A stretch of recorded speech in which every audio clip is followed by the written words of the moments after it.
योगी आदित्यनाथ, श्री योगी आदित्यनाथ। अध्यक्ष महोदय, अध्यक्ष महोदय,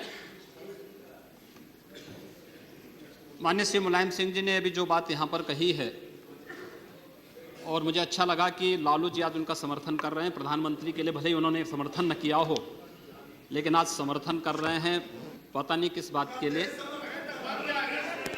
लेकिन मैं आपके माध्यम से पूरे सदन का ध्यान आकर्षित करना चाहता हूं उन मुद्दों की ओर जो आज भी सदन की मर्यादा के विरुद्ध यहां पर बातें हो रही हैं और किस प्रकार से गुमराह किया जा रहा पूरे देश को। अयोध्या में 3 प्रकार की परिक्रमाएं होती हैं, पंचकोसी, 14 कोसी और 84 कोसी। और महोदया, उसी परंपरा के अनुसार 84 कोसी परिक्रमा देश के संतों ने प्रयागराज महाकुंभ के अवसर पर 10,000 संतों ने वहां पर तय किया था और उसी के अनुसार परिक्रमा का यात्रा का कार्यक्रम तय हुआ था।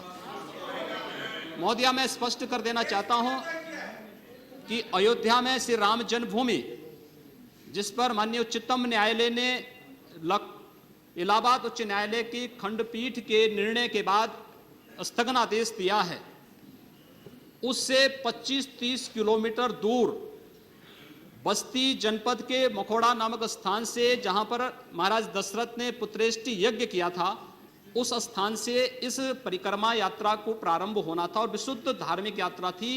इसमें किसी राजनीतिक दल का कोई हस्तक्षेप नहीं था। बिल्कुल 200-250 संतों को इस यात्रा में चलना था और 13 सितंबर तक ये 20 दिन की यात्रा है।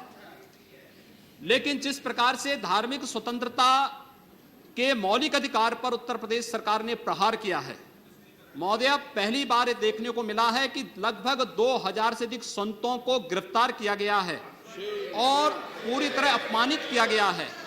यहां तक कि अयोध्या जी में सरयू जी का स्नान करने वाले जो संत ऐसे हैं जो केवल सरयू जी का स्नान करते हैं, उसी का जल का ग्रहण करते हैं, उन्हें वहां सरयू जी का पूजन नहीं करने दिया गया, स्नान नहीं करने दिया गया, जबरन उठा करके बंद कर दिया गया, उन पर लाठियां चलाई गई हैं, पूरी तरीके से अपमानित करके। सबसे पहले तो सरकार ने हमारे संवैधानिक और मौलिक अधिकारों का हनन किया है।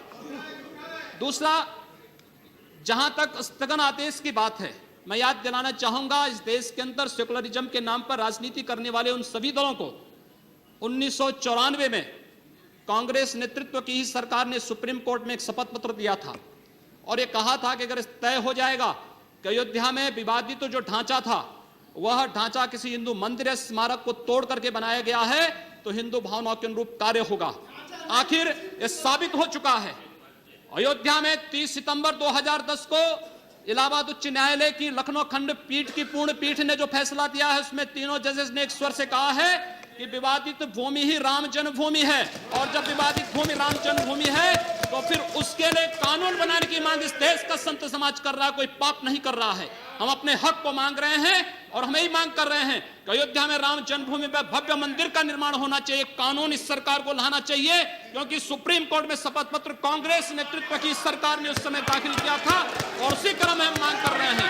और संतों को उनके हकों से वंचित किया जा रहा है, उनके धार्मिक यात्रा को प्रतिबंधित किया जा रहा है, उन्हें अपमानित किया जा रहा है। और किस समाजवाद की बात मुलायम सिंह जी कर रहे हैं, किस संविधान की बात कर रहे हैं? ये समाजवाद है?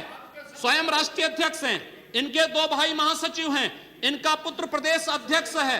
कौन से समाजवाद की बात करते हैं? परिवारवाद की बात करते हैं। बेवकूफ बना रहे देश को, ये केवल देश को बेवकूफ बनाने का कार्य कर रहे हैं और बेवकूफ बना करके समाजवाद के नाम पर समाज को बेवकूफ बना करके सेकुलरिज्म की ध्वजियां उड़ा रहे हैं। 30 दंगे उत्तर प्रदेश के अंदर हो चुके हैं महोदय, 1 वर्ष में 30 बड़े-बड़े दंगे। हर दंगे में हिंदू प्रताड़ित हुआ है, हिंदू जेल में बंद हुआ है और यह सरकार परंपरा की बात करती है। किस परंपरा की बात इस सरकार कर रही है? क्या आतंकवादियों के खिलाफ दायर मुकदमों को वापस लेना कौन सी परंपरा का हिस्सा है? यह सरकार उत्तर प्रदेश के अंदर जिस प्रकार से सरकारी जमीनों को कब्रिस्तान के नाम पर आवंटित कर रहा है, कौन सी परंपरा का हिस्सा है?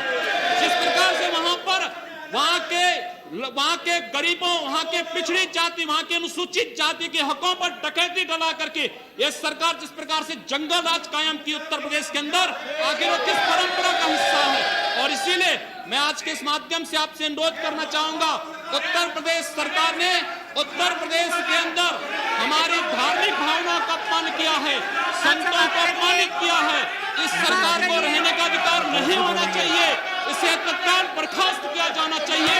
आपसे मैं ये अनुरोध करूंगा कि भारत सरकार से मैं ये मांग करूंगा, ये सरकार लड़ाने का कार्य कर रही है, यह केवल मुस्लिम जिहादी आतंकवाद को प्रश्रय दे करके हिंदुओं को अपमानित करके संतों का अपमान करना चाहती है। और इसीलिए 84 कोसी परिक्रमा को इसने रोका है।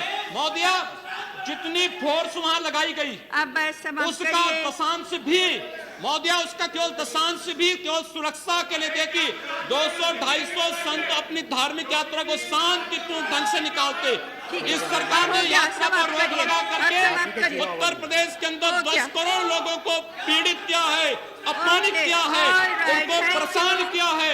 और यही नहीं, यह सरकार लगातार हिंदुओं को अपमानित करने का कार्य कर रही है।